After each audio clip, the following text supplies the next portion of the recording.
अब हम पढ़ेंगे मोशन यानी कि गति। ठीक है, तो इसमें सबसे पहले है दूरी। दूरी यानी कि डिस्टेंस। क्या कहेंगे इसको? डिस्टेंस कहेंगे। किसी गतिमान वस्तु के द्वारा तय किए गए रास्ते की कुल लंबाई को दूरी कहते हैं। इसका मात्रक मीटर होता है या एक अदिश राशि है। ठीक है, अब इसको समझेंगे। मान लीजिए हमको अपने घर से मार्केट जाना है। ठीक है, ये मेरा घर है, यहाँ से हमको मार्केट जाना है। मार्केट जाना है, सब्जी लेने जाना है। ठीक है, ठीक, सब्जी लेने। तो ये जो गतिमान होगा ना, हम जाएंगे तो गति करते हुए जाएंगे, सीधे सीधे तो चले नहीं जाएंगे। ठीक है, तो गति करते हुए जा रहे हैं। तो गतिमान रास्ते की तय की गई कुल लंबाई, तो ये जो हमारा रास्ता होगा इसकी कुछ लंबाई होगी ना, इसकी कुछ लंबाई होगी, तो ये लंबाई हो गई। तो इस यही तय की गई लंबाई को ही दूरी कहेंगे। इसको क्या कहेंगे? दूरी कहेंगे। और ये दूरी किस में मापी जाएगी? मीटर में मापी जाएगी। ठीक है, एसआई पद्धति क्या है? इसकी मीटर में मापी जाएगी। ठीक, तो यही हो गया इसकी परिभाषा कि किसी गतिमान वस्तु के द्वारा, किसी गतिमान वस्तु के द्वारा तय किए गए मार्ग की लंबाई को ही क्या कहते हैं? दूरी कहते हैं। ठीक है, और दूरी एक क्या है? दूरी एक अदिश राशि है। ठीक, दूरी क्या है? एक अदिश राशि है। ये पूछा जाता है दूरी क्या है? एक अदिश राशि है, जबकि विस्थापन एक सदिश राशि होती है। विस्थापन की परिभाषा क्या है ये भी समझ लें। अब हम देखते हैं विस्थापन। ठीक, विस्थापन को इंग्लिश में कहते हैं डिस्प्लेसमेंट। ठीक है, तो ये लिखा वस्तु की प्रारंभिक स्थिति और अंतिम स्थिति के बीच की दूरी को विस्थापन कहते हैं। ठीक है, वस्तु के आरंभिक कहें, प्रारंभिक कहें, ठीक, और अंतिम स्थिति के बीच को दूरी को विस्थापन कहते हैं। इसका मात्रक मीटर होता है या एक सदिश राशि है। या कैसी राशि? सदिश राशि है। तो इसको भी एग्जाम्पल से समझेंगे। ठीक, मान लीजिए हमको यहाँ से मार्केट जाना है, तो मार्केट हम ऐसे ऐसे करके भी जाएंगे। ठीक, घूम फिर के हम पूरा ऐसे गए, इस तरीके से गए घूम फिर के, और मार्केट हमारी यहाँ पे है। ठीक, मार्केट यहाँ पे है। ठीक, तो हम इस तरीके से गए, तो ये क्या है? ये पथ क्या है? ये पथ क्या है? ये है दूरी। ये हमने इतनी दूरी तय की गई। मार्ग के बीच की कुल लंबाई क्या है? दूरी। जबकि डिस्प्लेसमेंट क्या होता है? डिस्प्लेसमेंट होता है प्रारंभिक स्थिति। प्रारंभिक स्थिति हम कहाँ पे थे? यहाँ पे। और अंतिम स्थिति, अंतिम स्थिति क्या? ये है। और इसके बीच की दूरी जो कि ये होगी। ठीक है, तो ये होगा इसका डिस्प्लेसमेंट की वो प्रारंभिक स्थिति के सापेक्ष में उसकी अंतिम स्थिति क्या है। ठीक है, वही कहलाता है डिस्प्लेसमेंट। ये मैटर नहीं किया करता है कि गोल हम कितनी दूरी चलते हैं। ऐसे अगर गोले पे हम इतनी दूरी चलते हैं, किसी वृत्तीय पथ पे इतना दूरी चलते हैं, फिर वहीं पे आ जाते हैं, तो इसका डिस्प्लेसमेंट क्या होगा? शून्य होगा, क्योंकि हमने हमारी प्रारंभिक स्थिति के अपेक्षा अंतिम स्थिति के बीच की दूरी क्या है? शून्य है। इसलिए डिस्प्लेसमेंट क्या हो जाएगा? शून्य हो जाएगा। लेकिन अगर बात यहाँ पे करेंगे चली गई दूरी की, तो चली गई दूरी जो कि वृत्त की परिधि के बराबर होती है 2πr, 2πr हो जाएगी दूरी। लेकिन अगर यहाँ पे डिस्प्लेसमेंट यानी कि विस्थापन निकालेंगे वृत्तीय स्थिति पे चल के वहीं पे आ जाने को, तो यहाँ पे डिस्प्लेसमेंट क्या हो जाएगा? जीरो हो जाएगी, क्योंकि अंतिम स्थिति के सापेक्ष में इसकी प्रारंभिक स्थिति क्या है? जीरो है। वहीं से चला वहीं पे आ गया। ठीक है, आशा करता हूँ आपको ये चीज समझ में आई होगी। चाल क्या होता है? चाल क्या होता है? किसी भी गतिमान वस्तु की एकांक समय में तय की गई, ठीक है, तय की गई, यहाँ पे तय की गई दूरी ही चाल कहलाती है। ठीक, किसी गतिमान वस्तु के द्वारा एकांक समय में तय की गई दूरी ही चाल कहलाती है। क्या कहलाती? चाल कहलाती। एकांक समय में। चाल का देखो फार्मूला क्या होता है? चाल बराबर दूरी बटा समय। ठीक है, अगर यहाँ पे परिभाषा के हिसाब से देखें, किसी एकांक समय में, एकांक समय मतलब समय क्या है? एक है। समय क्या है? एक है। एकांक समय में तय की गई दूरी, अगर यहाँ पे चाल बराबर हम समय एक रख देंगे तो दूरी चाल बराबर दूरी बराबर हो गई ना, चाल बराबर दूरी। ठीक है, चाल बराबर दूरी। तो किसी एकांक समय में, किसी एकांक समय में किसी वस्तु के द्वारा ठीक है, किसी के द्वारा, किसी पर्सन के द्वारा तय की गई दूरी ही क्या कहलाती है, चाल कहलाती है। इसका मात्रक क्या होता है, मीटर प्रति सेकंड होता है। ये भी क्या होती है, एक अदिश राशि होती है। ठीक है, यहाँ से दो तीन बातें निकल कर आती हैं। किसी एकांक समय में तय की गई दूरी, किसी एकांक समय में तय की गई दूरी क्या कहलाती है, चाल कहलाती है। और इसका मात्रक क्या होता है, मीटर प्रति सेकंड होता है। यह कैसी राशि होती है, एक अदिश राशि होती है। ठीक है गाइस, मेरा चैनल को सब्सक्राइब कीजिए, कर दीजिए गाइस, और लाइक भी कर दीजिए। ठीक है, चलिए बढ़ते हैं आगे। अब हम वेग को भी समझ लेते हैं। किसी निश्चित समय में कोई गतिमान वस्तु जितना अधिक विस्थापित होती है उसे वेग कहते हैं। इसका मात्रक भी मीटर प्रति सेकंड होता है तथा विमा LT-1 होती है। ठीक, विमा के लिए मैं एक टॉपिक करा दूंगा, विमा नाम का। बहुत ही इजी टॉपिक है, आराम से समझ में आ जाएगा। बस आपको जो भी मात्रक है वो पता होनी चाहिए, विमा बहुत आसानी से निकल जाएगी। ठीक है, एक निश्चित समय में कोई गतिमान वस्तु जितना अधिक विस्थापित होती है उसे वेग कहते हैं। या हम इसे ये कह ले, एकांक समय में किसी वस्तु के द्वारा तय किया गया विस्थापन ही उस वस्तु का वेग कहलाता है। जैसे कि वेग का फार्मूला क्या होगा, वेग का फार्मूला क्या होगा, विस्थापन बटे समय, विस्थापन बटे समय। तो यहाँ से समय को एक कर देंगे ना, तो एकांक समय में यहाँ से परिभाषा बनाई, एकांक समय में वस्तु के द्वारा तय किया गया विस्थापन, ठीक है, क्या कहलाएगा, उस वस्तु का वेग कहलाएगा। वेग का भी फार्मूला यही होता है, विस्थापन बटे समय। यहाँ पे हो जाएगा, इसमें था दूरी बटा समय। ठीक, तो इसमें दूरी थी तो इसलिए अदिश राशि हो गई, ये क्या हो जाएगी, एक सदिश राशि हो जाएगी। ठीक है, वेग क्या हो जाएगी, एक सदिश राशि हो जाएगी। ठीक है, इसके बाद देखते हैं त्वरण। त्वरण क्या होता है, वेग परिवर्तन की दर को त्वरण कहते हैं। इसका मात्रक मीटर पर सेकंड स्क्वायर होता है। ठीक है, वेग परिवर्तन, वेग में कितना परिवर्तन हो रहा है, पहले 5 किलोमीटर पर सेकंड था।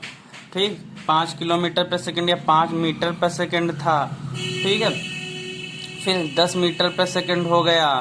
ठीक है, प्रारंभिक वेग ये था, अंतिम वेग ये था, तो वेग में परिवर्तन क्या हो रहा है, इसको अंतिम वेग माइनस प्रारंभिक वेग कर देंगे तो पता चल जाएगा वेग में कितना परिवर्तन हुआ है। ठीक, तो वही वेग परिवर्तन की दर, वेग परिवर्तन। ठीक है, इसका फार्मूला ऐसे बनेगा, त्वरण क्या कहलाता है, वेग परिवर्तन।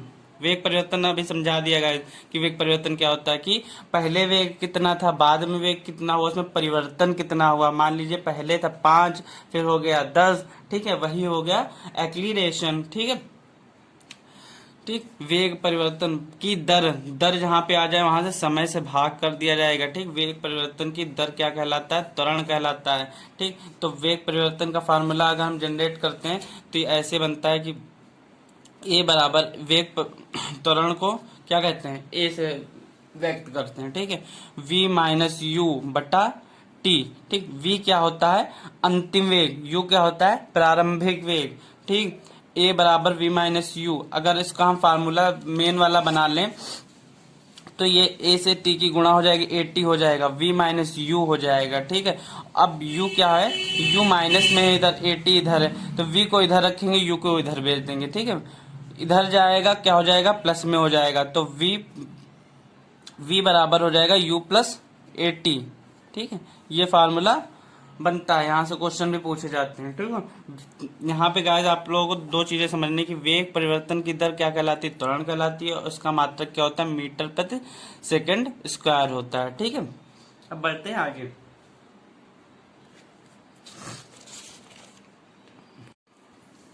अब इसमें हम देखेंगे गति के समीकरण। गति के समीकरण कौन कौन से हैं और किसने दिए थे। ठीक है, न्यूटन ने अपनी पुस्तक प्रिंसिपिया, ठीक, प्रिंसिपिया किसने लिखी थी, न्यूटन ने लिखी थी। न्यूटन की पुस्तक कौन सी थी, प्रिंसिपिया थी, में गति के समीकरण को प्रस्तुत किया। ठीक है, न्यूटन ने अपनी पुस्तक प्रिंसिपिया में गति के समीकरण को प्रस्तुत किया। यदि कोई वस्तु सरल रेखा में गति कर रही है तो उसके त्वरण, वेग, समय, दूरी आदि को जिन संबंधों में ज्ञात करते हैं उनको गति के समीकरण कहते हैं। गाइस, यह है कि कोई वस्तु अगर सरल रेखा में चल रही है तो उसका त्वरण यानी कि a, वेग यानी कि v, समय यानी कि t, दूरी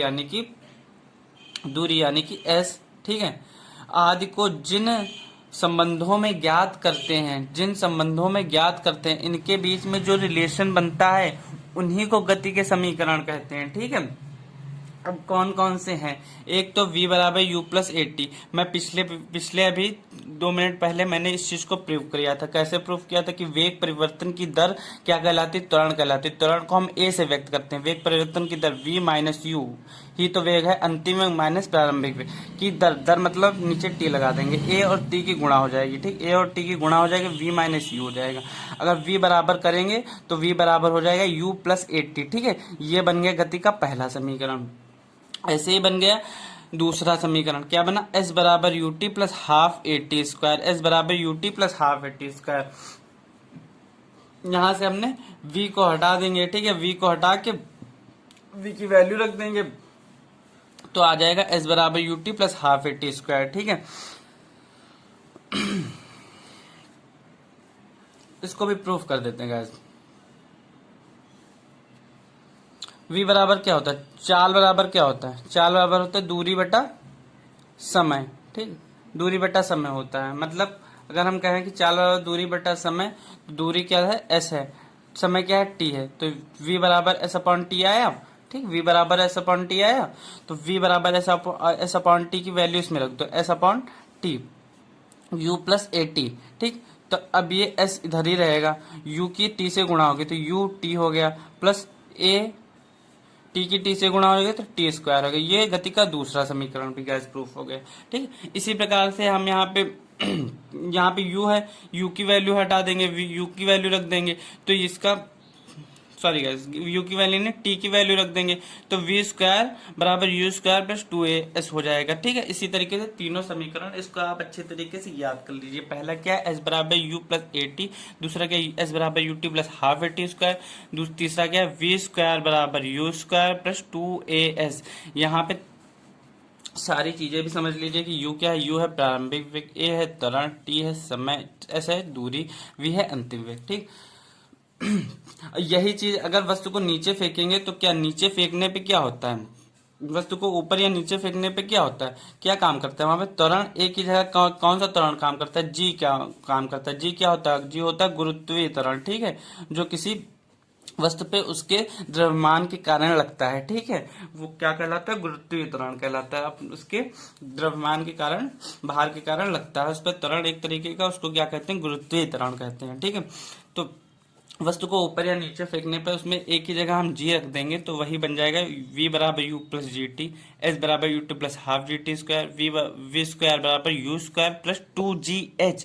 ये है वस्तु जब ऊपर से नीचे गिर रही है, और ये है वस्तु जब नीचे से ऊपर फेंकी जा रही है, तब गुरुत्वीय त्वरण उस वस्तु के विरोध में काम करेगा। ठीक है, उस वस्तु को विरोध में काम करेगा। ठीक, जब भी कोई वस्तु नीचे से ऊपर फेंकी, क्योंकि त्वरण तो नीचे लग रहा है तो जी की वैल्यू क्या हो जाएगी? माइनस में हो जाएगी। ठीक, उसके विरोध में काम करने लगेगा ना, जी की वैल्यू माइनस जी में हो जाएगी। ठीक, तो यहाँ पे क्या बन जाएगा? v बराबर यू माइनस जी टी, यहाँ पे प्लस जी टी था, s बराबर u t minus half g t square, v square बराबर u square minus 2gh minus में, क्योंकि जी पृथ्वी की दिशा के विरोध में लग रहा है। जी क्या है? माइनस जी हो जाएगा। ठीक है, क्योंकि पृथ्वी से वस्तु ऊपर उछाली जा रही, फेंकी जा रही है, मतलब जी की वैल्यू ऋणात्मक हो जाएगी। ठीक है, इस पे एक क्वेश्चन भी कैसे है समझ लेते हैं। ठीक, लिखा यदि कोई वस्तु 10 मीटर प्रति सेकंड के वेग से चलना प्रारंभ करती है। कोई वस्तु है 10 मीटर प्रति सेकंड के वेग से चलना प्रारंभ करती है यानी कि उसका कौन सा वेग है? ये प्रारंभिक वेग है ना, 10 मीटर प्रति सेकंड, और उस पर 4 मीटर प्रति सेकंड का त्वरण लग रहा है। त्वरण यानी कि ए। ठीक है, 4 मीटर प्रति सेकंड का त्वरण लग रहा है। 10 सेकंड चलने के बाद उस वस्तु का वेग क्या होगा? टी बराबर 10 हो गया। ठीक, पूछा सीधा सीधा गया है। 10 सेकंड चलने के बाद उस वस्तु का वेग क्या होगा? गति का प्रथम समीकरण लगा देंगे, संबंध पूरे क्लियर हो जाएंगे। v बराबर यू प्लस ए टी। ठीक, ठीक है, वस्तु का अंतिम वेग पूछ रहा ना, तो u की वैल्यू यहां से उठा के रख देंगे, a की वैल्यू रख देंगे, t की वैल्यू रख देंगे। ठीक है, कैसे रखेंगे? देखो 10 प्लस a कितना? 4 है, और गुणा 10 से गुणा हो जाएगी। ठीक, अब क्या हो जाएगा? 10 चक्कू 40, 40 और 10 50 मीटर प्रति सेकंड। वेग क्या होता है गैस, वेग क्या होता है, वेग होती है सदिश राशि, सदिश राशि, ठीक है। वेग क्या होती है, सदिश राशि होती है। अब हम पढ़ेंगे गति के नियम, ठीक है। गति के बेसिकली 3 नियम है, जिसमें से सबसे पहला नियम जो है जड़त्व का नियम, इसको हम क्या कहते हैं, जड़त्व का नियम। यदि कोई वस्तु विराम अवस्था में या गति अवस्था में, तो उस वस्तु का प्रारंभिक अवस्था में जब तक कोई परिवर्तन नहीं होता तब तक उस पर कोई बाह्य बल ना लगाया जाए।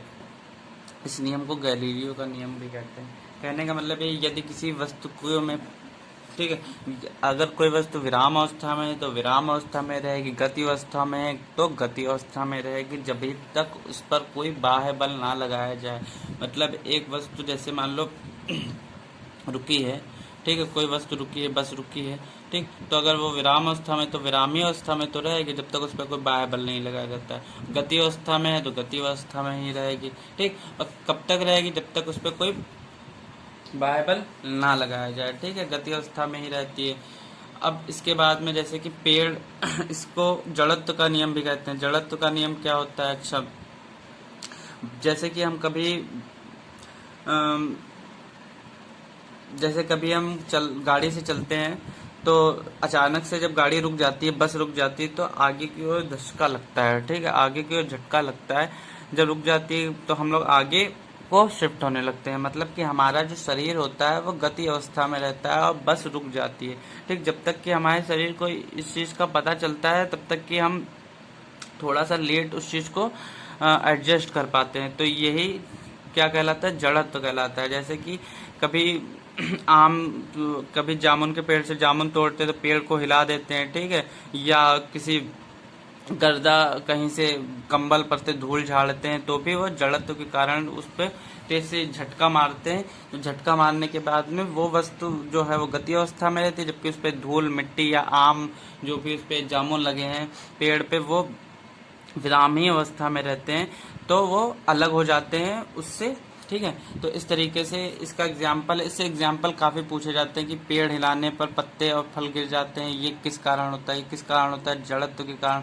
अगर पूछा जाए गति के किस नियम के कारण होता है, तो गति का प्रथम नियम के कारण होता है। चलती हुई गाड़ी अचानक से रुकने पर बैठे यात्री आगे की ओर झुकते हैं, यही अभी मैंने एग्जाम्पल दिया था आपको, ठीक है। तो ये किस कारण होता है, गति का प्रथम नियम यानी कि जड़त्व के कारण होता है। अब इसमें हम बल पढ़ेंगे, ठीक है। बल क्या होता है, बल समझ लेते हैं। बल क्या, बल वह बाह्य कारक है जो किसी वस्तु की अवस्था, स्थिति, दिशा, आकार आदि में परिवर्तन कर दे या परिवर्तन करने का प्रयास करे। कोई जरूरी नहीं है कि परिवर्तन कर ही दे ना। अगर किसी वस्तु पे ये मान लीजिए इस पे हम अगर बल लगा देंगे, ठीक है, बल लगाएंगे, ऐसे बल लगाएंगे तो इस वस्तु की स्थिति में परिवर्तन हुआ। इस पे ऐसे बल लगाएंगे, इसको ऐसे मोड़ देंगे तो इस वस्तु की स्थिति में परिवर्तन हुआ। अब यही अगर लोहे का होता, नहीं, यही अगर लोहे का होता, अब ये कागज का, अगर यही लोहे का हो तो इसको हम क्या मोड़ पाएंगे, नहीं मोड़ पाएंगे। ये पेन है, पेन है, इस पे हम बल लगा के इसको मोड़ रहे हैं, ताकत लगा रहे हैं, नहीं हो पा। इसका मतलब ये थोड़ी ना है कि हम बल नहीं लगा रहे हैं, बल तो लगा रहे हैं, लेकिन क्या बल की परिभाषा क्या है, बल वह बाह्य कारक है जो किसी वस्तु की अवस्था, स्थिति, दिशा, अवस्था, अवस्था मतलब ये इस अवस्था में है तो इस अवस्था में हो गए, स्थिति मतलब यहाँ पे है, यहाँ पे हो गई, दिशा मतलब इधर का मुंह है तो इधर हो गई, में परिवर्तन कर दे, इसका परिवर्तन कर दिया या इसका परिवर्तन करने का प्रयास करे। ये हो नहीं रहा लेकिन हम प्रयास तो कर रहे हैं ना, तो इसका मतलब बल लग रहा है, ठीक। तो प्रयास करें तो उसे क्या कहते हैं, बल कहते हैं। बल क्या होता है, एक सदिश राशि, क्योंकि इसके लिए हमें दिशा की आवश्यकता पड़ती है। ऐसा थोड़ी ना कि पेन को ऊपर को हम ऐसे ऐसे लगा रहे हैं, इसको ऊपर को लगा रहे, ये नीचे को लगाएंगे तो बल लग पाएगा क्या, ठीक। यही अगर हम ऊपर को लगा रहे हैं, ठीक है, ऊपर को लगा रहे हैं तो बल लग रहा है। अगर यही हम नीचे को इधर को लगाएं तो इस पे थोड़ी ना बल लग रहा है, इस पे थोड़ी ना बल लग रहा है, ठीक। तो बल कैसी राशि, एक सदिश राशि। इसका मात्रक क्या होता है, न्यूटन होता है, न्यूटन होता है, ठीक। न्यूटन ने ही इसका मात्रक अपने नाम पे रख दिया। विमा क्या होती है, MLT-2, क्योंकि बल का फार्मूला होता है F बराबर ma, ठीक है, F बराबर ma होता है। M क्या होता है, M होता है द्रव्यमान, द्रव्यमान यानी कि मास। A क्या होता है, A होता है त्वरण, त्वरण बराबर क्या होता है, LT-2, LT-2 क्या होता है, वेग परिवर्तन की दर बटा समय होता है ना। ठीक है। वेग वेग वेग की वेग बटा समय होता है, ये होता है ना, वेग बटा वेग परिवर्तन की दर कह दें या वेग कह दें, मात्रक तो वही निकल के आएगा। तो एल टी माइनस वन इसका होता है, टी माइनस टी इसका होगा, टी ये ऊपर आएगा तो -1 हो जाएगा, -1 और -1 -2 हो जाएगा। तो ए का विमा क्या होती है, एल टी -2 होती है। ए की विमा आराम से याद कर लें आप कि ए की विमा क्या होती है, एल टी -2 होती है। उसी प्रकार से L T -2 M L T -2 हो जाएगी बल की विमा, ठीक है। इसके बाद आता है संवेग। संवेग क्या कहलाता है, किसी वस्तु का द्रव्यमान और वेग का गुणनफल क्या कहलाता है, संवेग कहलाता है। किसी वस्तु का द्रव्यमान, द्रव्यमान यानी कि m और वेग यानी कि v का गुणनफल क्या कहलाएगा, संवेग। संवेग को हम व्यक्त करते हैं p से, p बराबर mv होता है, ठीक है। संवेग एक सदिश राशि, संवेग भी एक सदिश राशि है। इसका मात्रक किलोग्राम नहीं केजी में होगा, और v कहाँ में होगा, मीटर प्रति सेकंड। तो इसका मात्रक क्या होगा, किलोग्राम मीटर प्रति सेकंड। विमा क्या होती है, एम एल टी -1, ठीक है। विमा भी वैसे ही हम निकाल लेंगे, इसका m हो जाएगा, मीटर का l होता है, और सेकंड का प्रति सेकंड लगा है ना, तो प्रति सेकंड नीचे t होगा, ऊपर आ जाएगा t -1 हो जाएगा, ठीक, एम एल टी -1 हो जाएगा, ठीक। संवेग, संवेग समझ में आया। किसी वस्तु का द्रव्यमान और उसके वेग का गुणनफल क्या कहलाता है, संवेग कहलाता है। इसको p से व्यक्त करते हैं, इसका मात्रक केजी मीटर पर सेकंड होता है, और विमा एम एल टी -1 होती है। एक ही बार में सब हो गया। संवेग संरक्षण का नियम देखो क्या होता है। संवेग संरक्षण का नियम, किसी वस्तु का संवेग तब तक नहीं बदलता जब तक कि उस पर कोई हम बाह्य बल नहीं लगाते हैं, संवेग संरक्षण का नियम कहलाता है, ठीक है। संवेग संरक्षण का नियम कहलाता है। संवेग संरक्षित कैसे होता है, जैसे मान लो जो क्रिकेट खेला जाता है, क्रिकेट खेलते हैं, गोली जब बंदूक से चलाते हैं तो उसका झटके से पीछे आती है, क्या होता है, वो संवेग संरक्षित कर लेते हैं, ठीक है। क्रिकेट खेलते हैं, जब किसी गेंद को कैच करते हैं, ठीक है, बॉल को कैच करते हैं, तो हम अपना हाथ थोड़ा सा पीछे ले जाते हैं, तो उसका मतलब वहां पे क्या होता है, संवेग को हम संरक्षित करते हैं, संवेग संरक्षित करते हैं। इस एग्जाम्पल में सीधा सीधा पूछा जाता है, ठीक, क्रिकेट खेलते समय खिलाड़ी अपने हाथ को कैच पकड़ते समय पीछे क्यों ले जाता है, किस लिए ले जाता है, तो इसमें 4-5 ऑप्शन दिए होंगे, 4 ऑप्शन, इसमें से एक दिया होगा संवेग संरक्षित करने के लिए, उससे ज्यादा चोट नहीं लगती। अगर वो हाथ पीछे नहीं ले जाएंगे तो उनके हाथों में चोट लग जाएगी, ठीक है। आवेग क्या होता है, ठीक है, आवेग क्या होता है, अब देखो आवेग क्या होता है, जब किसी वस्तु पर कोई बल बहुत कम समय के लिए लगाया जाए, डेल्टा टी के लिए लगाया जाए, ठीक है, डेल्टा टी के लिए लगे, तो बल और समय का गुणनफल क्या कहलाता है, आवेग कहलाता है। बहुत कम समय के लिए लगाया जाए तो बल यानी कि एफ, ठीक है, टी यानी कि डबल डेल्टा टी, बहुत कम समय के लिए हम डेल्टा टी लेंगे, ठीक है। तो आवेग क्या हो गया, P बराबर एफ टी हो गया, ठीक है। इसको P से व्यक्त कर लें या किसी और से भी व्यक्त कर सकते हैं, I से व्यक्त कर लें, ठीक है, ठीक ठीक। आवेग हो गया, आवेग का सब मात्रक भी वही होगा और विमा भी वही होगी जो कि संवेग की होती थी, क्योंकि इसमें बस इतना फर्क है, वो एक समय के लिए लगता है, आवेग क्या होता है, बहुत छोटे समय के लिए लगता है, सेकंड के बहुत छोटे भाग को जो होता है, तभी यहाँ हमने डेल्टा टी दिया है, ठीक है, ठीक। अब गति का दूसरा नियम पढ़ेंगे, गति के 3 नियम थे ना, तो अब गति का दूसरा नियम पढ़ेंगे। दूसरा नियम क्या है, संवेग परिवर्तन की दर आरोपित बल के अनुपाती होती है, ठीक। संवेग परिवर्तन की दर क्या होती है, किसके अनुपाती होती है, आरोपित बल के अनुपाती होती है। संवेग परिवर्तन बल की दिशा में होता है, संवेग परिवर्तन कहाँ होता है, बल की दिशा में होता है, अर्थात वस्तु पर लगाए गए बल और उसके त्वरण और द्रव्यमान के गुणनफल के बराबर होता है। ये हम इस जो गति का दूसरा नियम है, यहाँ से हम एक कंक्लूजन निकालते हैं कि जो बल उस पर लगाया गया बल जो होता है वो किसके अनुपाती होता है, उस पर द्रव्यमान के अनुपाती होता है, उस पर लगाए गए त्वरण के अनुपाती होता है। तो यहाँ से हम ये बना सकते हैं कि ये दोनों के अनुपाती होता है, ठीक है, ठीक। F बराबर एम ए, ये फार्मूला बन जाता है कि F बराबर एम ए होता है, ठीक। या हम ये कह सकते हैं वस्तु पर लगाया गया बल द्रव्यमान और त्वरण के गुणनफल के बराबर होता है, ठीक है। क्या होता है, वस्तु पर लगाया गया बल द्रव्यमान और त्वरण के गुणनफल के बराबर होता है, तो F बराबर क्या हो जाएगा, ma हो जाता है। यही गति का दूसरा नियम है। गति का दूसरा नियम पूछा जाए तो सीधे F बराबर ma फार्मूले ऑप्शन में दिया रहेगा, सीधा टिक कर दो। अब F बराबर ma, एफ क्या है यहाँ पे बल है, बल का मात्रक क्या होता है न्यूटन होता है। एम क्या है यहाँ पे द्रव्यमान है, द्रव्यमान को किससे व्यक्त करते हैं किलो से। ए क्या है त्वरण है, त्वरण का क्या विमा होती है LT-2 होती है। ठीक है, अब एक कन्वर्जन समझ लेते हैं कि एक डाइन में कितने, एक न्यूटन में कितने डाइन होते हैं, ये चीज समझना है बस, फालतू की चीज नहीं। एक न्यूटन में 10⁵ डाइन होते हैं। ठीक है, एक न्यूटन में कितने डाइन होते हैं, 10⁵ डाइन होते हैं। ठीक है, ये चीज समझ में आ गई होगी। अब इसके एग्जाम्पल भी हैं कि कराटे के खिलाड़ी एक ही प्रहार में ईंट तोड़ देते हैं, एक ही प्रहार में क्या कर देते हैं, ईंट तोड़ देते हैं। तेजी से आई हुई गेंद को पकड़ने के लिए खिलाड़ी अपने हाथ को पीछे ले लेता है, क्या है, संवेग को संरक्षित कर लेता है। संवेग संरक्षण का नियम था ना, ठीक, संवेग संरक्षण का नियम है। ठीक, यही गति का दूसरा नियम, संवेग संरक्षण का जो नियम है वही गति का दूसरा नियम है। इससे पहले हमने संवेग संरक्षण संवेग पढ़ा था, संवेग संरक्षण पढ़ा था, संवेग संरक्षण ही कर लेता है। ठीक है, गति का दूसरा नियम है कि तेजी से आई हुई गेंद को पीछे की ओर लेना, पीछे की ओर कर लेना ही क्या कहलाता है, गति का दूसरा नियम के अकॉर्डिंग है।